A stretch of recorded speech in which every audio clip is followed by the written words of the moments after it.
गांव में एक दावत चल रही है। पंगत में लोग बैठे हैं और पत्तलों पर खाना रखा है। दीपक बहुत ही प्यार और फुर्ती से सबको पूरी सब्जी परोस रहा है।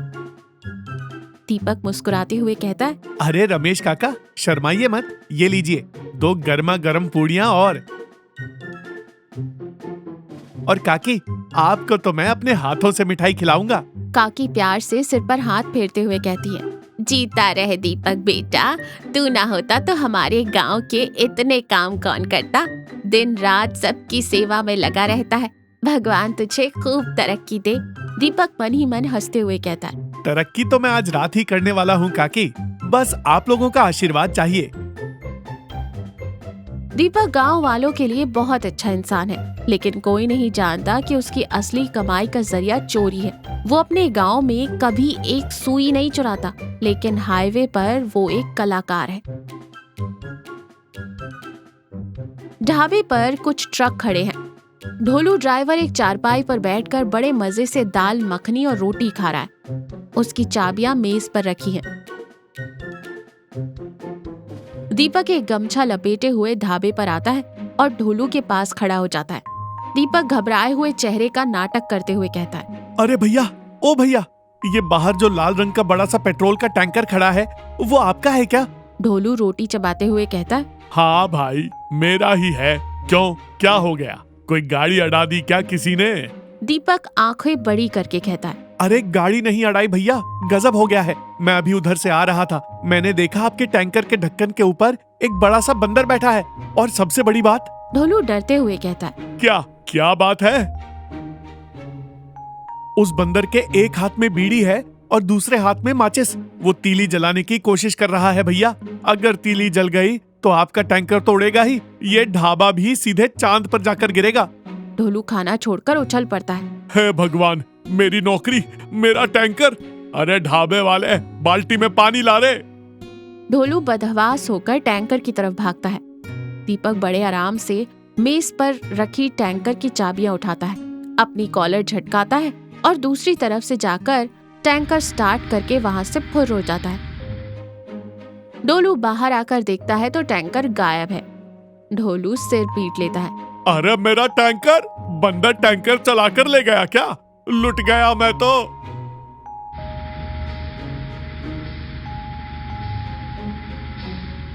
दीपक ने वो विशाल टैंकर अपनी झोपड़ी के पीछे छुपाया है। वहां बहुत सारे नीले ड्रम और प्लास्टिक की बोतलें हैं। दीपक एक पाइप से टैंकर का पेट्रोल ड्रमों और बोतलों में भर रहा है। झोपड़ी के बाहर एक बड़ा सा गत्ते का बोर्ड टंगा है। दीपक का बम्पर ऑफर, शुद्ध पेट्रोल मात्र 20 रुपए लीटर। गांव वाले बोर्ड देखकर हैरान हैं। धीरे धीरे वहां भीड़ जमा होने लगती है। रमेश काका अपनी बाइक लाते हुए कहते, अरे दीपक, ये क्या मजाक लिख रखा है? 20 रुपए में तो आजकल पानी की बोतल नहीं आती, तू पेट्रोल दे रहा है? दीपक कॉलर खड़ी करते हुए कहता है, मजाक नहीं है काका, दीपक का वादा है। लाओ अपनी टंकी खोलो, एकदम ओरिजिनल पेट्रोल है। दीपक एक बोतल से पेट्रोल काका की बाइक में डालता है।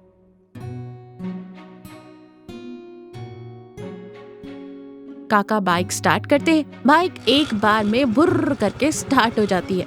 काका खुशी से कहते हैं, अरे वाह, ये तो सच में पेट्रोल है। पर दीपक, इतना सस्ता कैसे? दीपक हवा में हाथ हिलाते हुए कहता है, अरे काका, मेरे एक दोस्त की पेट्रोल की खेती है शहर में, डायरेक्ट खेत से तुड़वा कर लाया हूँ। आप लोगों का भला करना ही तो मेरा मकसद है। अब ये खबर पूरे गांव में आग की तरह फैल जाती है। दीपक की झोपड़ी के बाहर एक भयानक लंबी लाइन लगी है। कोई ट्रैक्टर लेकर खड़ा है, कोई ट्रक लेकर, कुछ लोग तो बाल्टियां और डिब्बे लेकर खड़े हैं। हद तो तब होती है जब एक आदमी 500 लीटर की पानी की सिंथेटिक टंकी लेकर ठेले पर आ जाता है। दीपक माथा पीटता है। अरे ओ श्यामलाल, ये पानी की टंकी में पेट्रोल भरकर क्या करेगा? गाड़ियों को पिलाना है, खुद नहीं पीना है। अरे दीपक भाई, 20 रुपए लीटर मिल रहा है, मैं तो स्टॉक कर रहा हूँ। अगले 10 साल तक मेरी मोटरसाइकिल इसी टंकी से चलेगी, जल्दी भर दे। काकी भी एक छोटा सा डिब्बा लेकर आती है। दीपक बेटा, मेरे जनरेटर के लिए भी थोड़ा सा दे दे। अरे काकी, आप लाइन में क्यों खड़ी हैं? आपके लिए तो फ्री है, ये लो पूरा ड्रम। दीपक के पास नोटों की गड्डियां इकट्ठी हो जाती हैं। वो एक मटके में पैसे ठूस ठूस कर रख रहा है। वो बहुत खुश है और अमीर बन चुका है। टैंकर पूरी तरह से खाली हो गया है। बाहर गांव वाले अभी भी हॉर्न बजा रहे हैं। दीपक भाई, पेट्रोल दे दो, मेरी गाड़ी खेत में खड़ी है। दीपक बाहर आकर कहता है, भाइयों, खेत में पेट्रोल की फसल अभी पकी नहीं है। मैं आज रात फिर शहर जाऊंगा और ताजा पेट्रोल लेकर आऊंगा। शांति बनाए रखें। दीपक फिर झोपड़ी में आता है। मटके में रखे पैसे देखता है। दीपक खुद से कहता है, पैसा तो बहुत आ गया, लेकिन गांव वालों का प्यार भी कम नहीं होना चाहिए। आज रात एक और टैंकर का जुगाड़ करना पड़ेगा। दीपक फिर से ढाबे पर पहुंचता है। वहां सेठ जी यानी लाला और वही ड्राइवर ढोलू खड़े हैं। सेठ जी बहुत गुस्से में है। सामने वैसा ही एक नया टैंकर खड़ा है। दीपक छुपकर सब सुन रहा है। सेठ ढोलू पर चिल्लाते हुए कहता है, अरे बेवकूफ इंसान, कोई बंदर टैंकर चलाकर ले जाता है क्या? तेरी वजह से मेरा लाखों का नुकसान हुआ है। आज अगर इस नए टैंकर से एक बूंद भी कम हुई तो तेरी चमड़ी उधेड़ दूंगा। ढोलू रोते हुए कहता है, मालिक मुझे माफ कर दो, मैं पूरी रात जाग कर पहरा दूंगा। सेठ जी वहां से कार में बैठकर चले जाते हैं। ढोलू टैंकर के टायर के पास जाता है। दीपक अपना दिमाग लगाता है। वो एक सफेद चादर ओढ़ता है और ढोलू के पीछे जाकर डरावनी आवाजें निकालता है। दीपक हवा में हाथ लहराते हुए भारी आवाज में कहता है, ढोलू, ओ ढोलू, मैं पिछले टैंकर की आत्मा हूँ। तूने मुझे उस रात अकेला क्यों छोड़ दिया था ढोलू? ढोलू डर से कांपते हुए पीछे मुड़कर देखता है। भूत, मालिक मुझे बचाओ। ढोलू इतना डर जाता है कि वो ढाबे के अंदर भाग जाता है। दीपक मुस्कुराता है, चादर फेंकता है, चाबी लगाता है और दूसरा ट्रक लेकर उड़न छू हो जाता है। दीपक नया टैंकर लेकर अपनी झोपड़ी के पीछे पहुंचता है। गांव वाले बहुत खुश हैं। आज गांव वालों ने दीपक के सम्मान में फिर से एक छोटी सी दावत रखी है। काकी दीपक को आरती की थाली लेकर तिलक कर रही हैं। दीपक बेटा, तूने तो हमारे गांव का उद्धार कर दिया। तू सच में भगवान का रूप है। दीपक गर्व से सीना चौड़ा करते हुए कहता है। काकी, आप लोगों की खुशी ही मेरी। तभी अचानक गांव में पुलिस की जीप और सेठ जी की कार धूल उड़ाती हुई ब्रेक मारती है।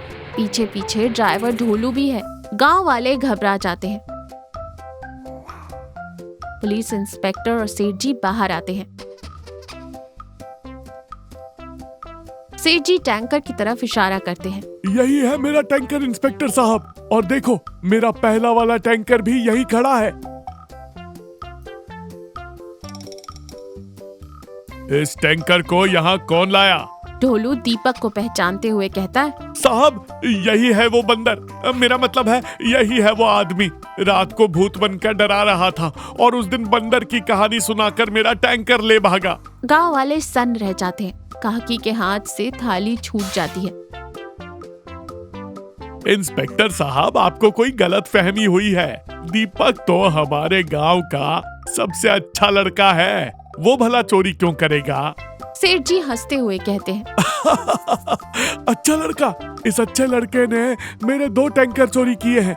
मुझे तो पहले ही शक था, इसीलिए इस दूसरे टैंकर में मैंने जीपीएस ट्रैकिंग मशीन लगा दी थी।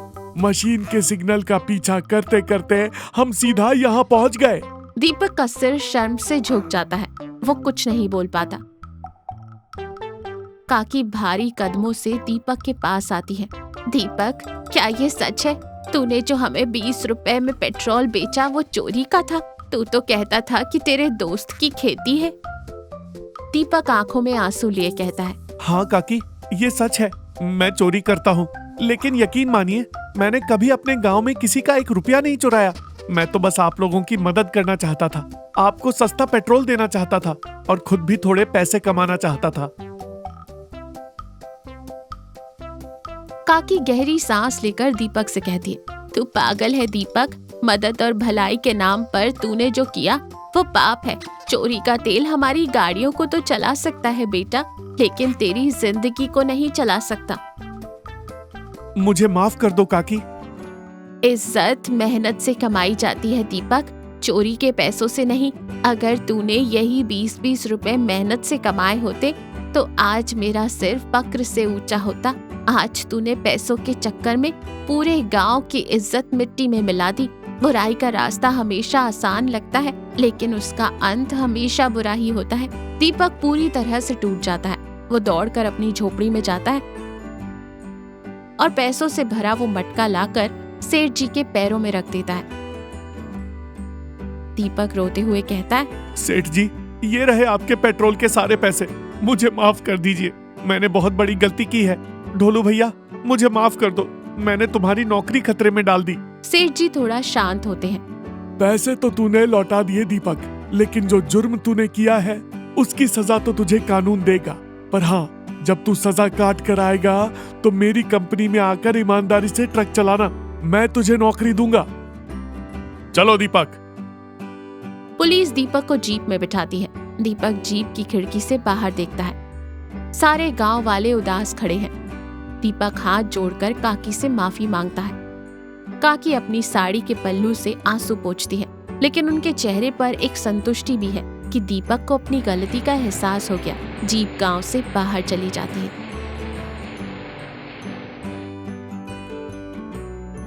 तो हमने क्या सीखा? शॉर्टकट और बेईमानी से कमाया हुआ धन और इज्जत कभी टिकते नहीं। बुरे काम का नतीजा हमेशा बुरा ही होता है। सच्ची खुशी और सम्मान हमेशा मेहनत और ईमानदारी के रास्ते पर चलने से ही मिलते हैं।